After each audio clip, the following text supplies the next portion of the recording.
तो इससे पहले वीडियो में हमने बात की थी बाकी हन्मा की, जो कि एक बहुत अच्छा एथलीट था, फाइटिंग करता है, उसके जेनेटिक्स अलग लेवल के हैं जो कि उसको उसके पेरेंट्स से मिले।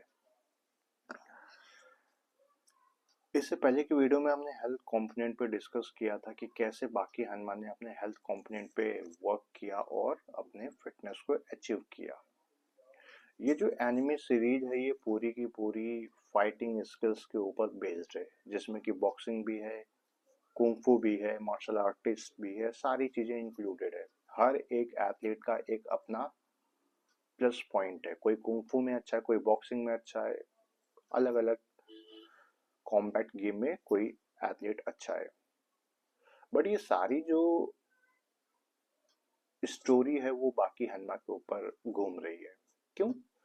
क्योंकि वो एक 16-17 साल का लड़का है जिसके पास ऑलरेडी जो जेनेटिक्स है वो अलग लेवल के हैं, जो कि उसको पेरेंट्स से मिला है, और उसका जो फादर है वो भी एक टॉप प्लेयर है, टॉप फाइटर है, जिससे कोई लड़ना नहीं चाहता, क्योंकि पता है कि उससे लड़ने का मतलब है हार। दो ओपोनेंट को पहले ही पता है कि अगर उसके फादर से कोई लड़ेगा तो उसको हार मिलेगी। तो आप सोचो कि उसके लड़के को कितना स्ट्रॉन्ग जेनेटिक मिला होगा। अब जब बाकी हनुमा ने अपने हेल्थ कंपोनेंट को अचीव कर लिया तो उसने परफॉर्मेंस कंपोनेंट को टारगेट किया।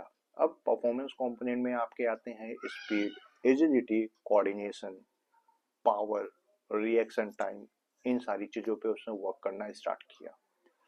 जब बाकी हनुमा ने अपने परफॉर्मेंस कंपोनेंट पे वर्क किया तो उसका जो ट्रेनिंग करने का तरीका था वो चेंज हो गया, क्योंकि उसके फाउंडेशन स्ट्रांग हो गए थे। तब जाके वो अपने परफॉर्मेंस कंपोनेंट पे वर्क कर रहा था। अगर उसका वो फाउंडेशन स्ट्रांग नहीं होता तो परफॉर्मेंस कंपोनेंट को अच्छे से अचीव नहीं कर पाता। परफॉर्मेंस कंपोनेंट को अचीव करने के लिए आपका फाउंडेशन स्ट्रांग होना चाहिए। जब बाकी हनुमान ने अपने परफॉर्मेंस कंपोनेंट पे वर्क करना स्टार्ट किया तो वो बाकियों के जो फाइटर थे उनसे बहुत अलग हो गया। ओके, वो एक specific drills, specific power, means एक स्पेसिफिक चीज पे फोकस कर रहा था। उसको समझ में ये आ गया कि हर एक गेम की अपनी रिक्वायरमेंट होती है, हर एक गेम का अपना स्पेसिफिक कंपोनेंट होता है, हमें उसके अकॉर्डिंग वर्क करना होता है। अगर हम उसके अकॉर्डिंग वर्क नहीं करेंगे तो हमारी परफॉर्मेंस डाउन हो जाएगी, हो सकता है हम अपने गेम में पीछे हो जाए।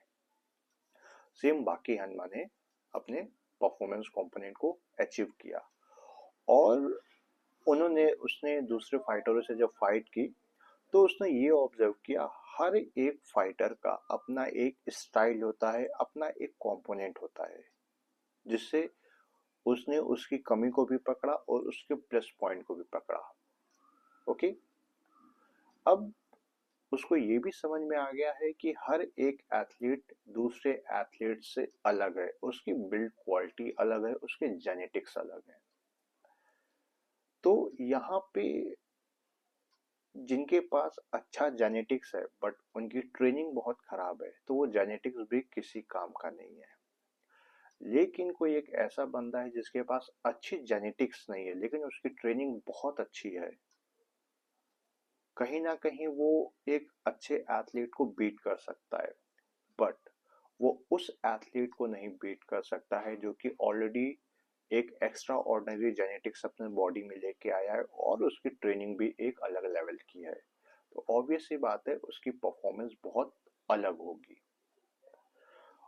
अगर हम रियल लाइफ की बात करें, केवल हम अपने फिटनेस को अचीव करना चाहते हैं, हम केवल फिट रहना चाहते हैं, तो अगर हम केवल अपने 5 हेल्थ कंपोनेंट पे फोकस करें तो हम एक हेल्दी लाइफ स्टाइल जी सकते हैं, जिसके लिए हमें cardio respiratory endurance, muscular strength, muscular endurance, flexibility और बॉडी कॉम्पोजिशन पे फोकस करना होता है। अगर हम एक एथलीट हैं, लाइक मैं स्प्रिंटिंग करता हूँ या मैं रैकेट स्पोर्ट खेलता हूँ, तो मेरे हेल्थ कंपोनेंट के जो फैक्ट पॉइंट है, जो हमने 5 बात की, ये हमारा क्लियर होना चाहिए। ओके, प्रॉपर फ्लेक्सिबिलिटी होनी चाहिए, कार्डियो रेस्पिरेटरी एंड्योरेंस होना चाहिए, स्ट्रेंथ होना चाहिए, मस्कुलर एंड्योरेंस होना चाहिए और बॉडी कॉम्पोजिशन होना चाहिए। अगर ये कंपोनेंट हमारे क्लियर नहीं है तो हम परफॉर्मेंस कंपोनेंट को अच्छे से अचीव नहीं कर पाएंगे। जैसे मैं बहुत सारे लोगों को देखता हूँ, कोई वेट ट्रेनिंग करता है, कोई अलग टाइप की ट्रेनिंग करता है। आप क्या इन पांचों हेल्थ कंपोनेंट को कवर कर रहे हो? अगर आप इन पांचों हेल्थ कंपोनेंट को कवर करते हो, इट मीन्स कि आपकी ट्रेनिंग अच्छी चल रही है, यू आर टोटली फिट, आप हर एक असेसमेंट में फिट होंगे। ओके, बट अगर हम परफॉर्मेंस कंपोनेंट की बात करें, अगर हेल्थ कंपोनेंट हमारा क्लियर नहीं है तो परफॉर्मेंस कंपोनेंट को टारगेट करना गलत है, क्योंकि हमारा परफॉर्मेंस वैसे ही अच्छा नहीं होगा, क्योंकि हमारे फाउंडेशन ही स्ट्रांग नहीं है। और जब फाउंडेशन स्ट्रांग नहीं होंगे तो आप कैसे एडवांस ट्रेनिंग कर सकते हो?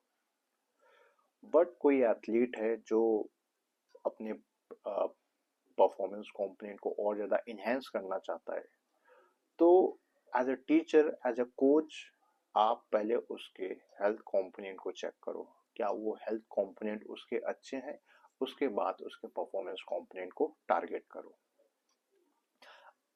अगर परफॉर्मेंस कंपोनेंट में भी आप समझो कि उसकी गेम की डिमांड क्या है, क्या वो एक स्प्रिंटर है, तो उसको किस परफॉर्मेंस कंपोनेंट पर वर्क करना है। अगर वो एक बॉक्सर है तो किस परफॉर्मेंस कंपोनेंट पर वर्क करना है, और उसके अकॉर्डिंग उसकी ट्रेनिंग को डिजाइन करो, मॉडिफाई करो। ओके, तो ये जो कंपोनेंट्स होते हैं ये बहुत इंपॉर्टेंट रोल प्ले करते हैं हर एक इंडिविजुअल के लाइफ में, चाहे आप फिजिकल फिटनेस करो या आप स्पोर्ट्स से बिलोंग करो। जैसे बाकी हनुमा ने इन सारे कंपोनेंट को अचीव किया क्योंकि उसके वो गेम की डिमांड थी, और जब उसने इन कंपोनेंट पे वर्क किया तो वो बाकियों से बहुत अलग बना। जेनेटिक्स के साथ उसने इन सारे कंपोनेंट पर वर्क किया। बट यहाँ पे मेरा मेन टारगेट जेनेटिक्स को प्रमोट करना नहीं है कि जिनके पास जेनेटिक्स बहुत अच्छे होते हैं वो बहुत अच्छे एथलीट बन सकते हैं। यहाँ पे आपको ये समझना पड़ेगा कि वो जेनेटिक्स उनको पुश करने में बहुत आसानी से अपने गोल को अचीव करने में हेल्प करते हैं। बट इसका मतलब ये नहीं कि अगर आपके पास गुड जेनेटिक्स नहीं है तो आप एक अच्छे स्पोर्ट पर्सन नहीं बन सकते हो। बन सकते हो, बट आपकी मेहनत थोड़ी ज़्यादा हो जाएगी, आपको थोड़ा वर्क ज़्यादा हार्ड करना पड़ेगा। तो ये था हमारी वीडियो में जिसमें हमने हेल्थ कंपोनेंट और परफॉर्मेंस कंपोनेंट को एक एनिमे के थ्रू समझने की कोशिश की। अगर आपको कोई भी डाउट है तो आप कमेंट कर सकते हो, मैं उसका आंसर जल्दी दूंगा। Thank you.